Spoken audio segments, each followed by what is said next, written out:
Hi there, my name is Ana Goldseker and I'm going to give you a tutorial on how to make yerba mate, but I'm also going to go over all of the components.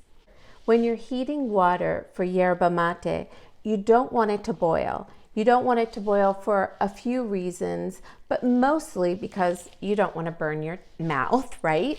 But also, if the water is too hot, it'll make for a very bitter infusion. Nobody likes that.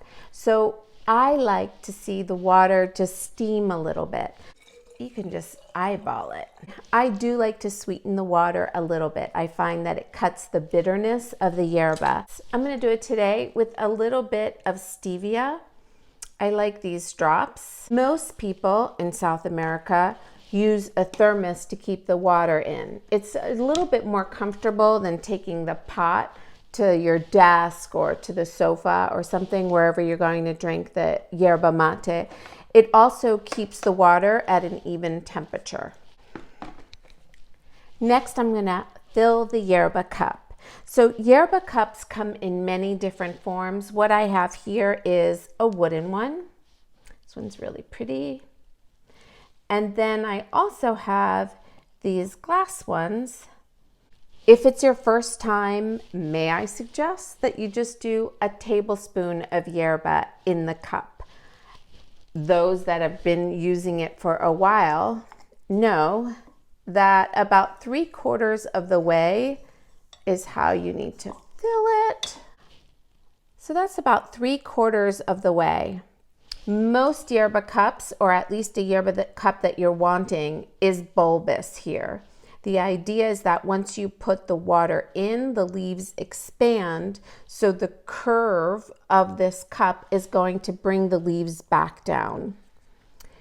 Most yerba is made out of 3 components: powder, leaves, and little sticks. So what I'm going to do is shake it a bit,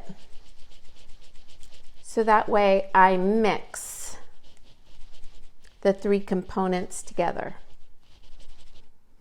And when done, I'm going to leave a little room at the top. Temper the yerba first with a little bit of room temperature water.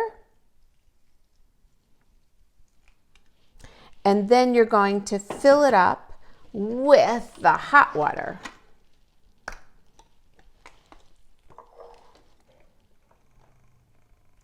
And what we're looking for here, especially on that first pour, is that the leaves expand, because this is how you're going to stick the bombilla in. As if the water sits in the leaves, it makes it very bitter. So what's a bombilla?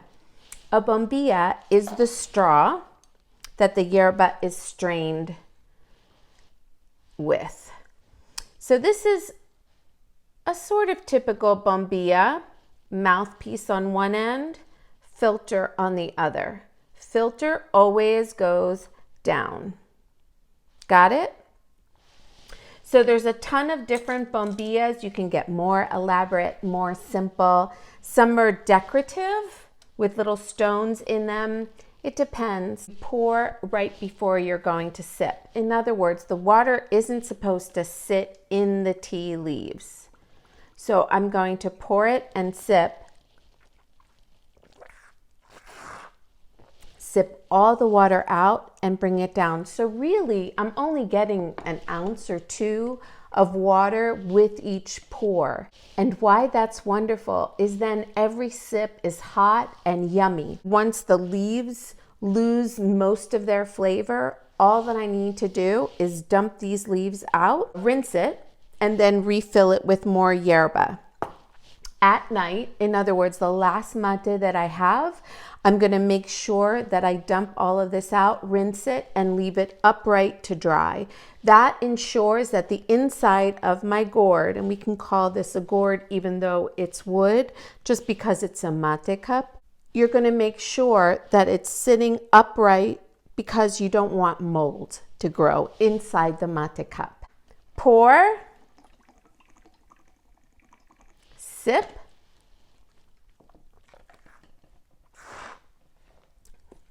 and enjoy how it feels. Thanks for watching.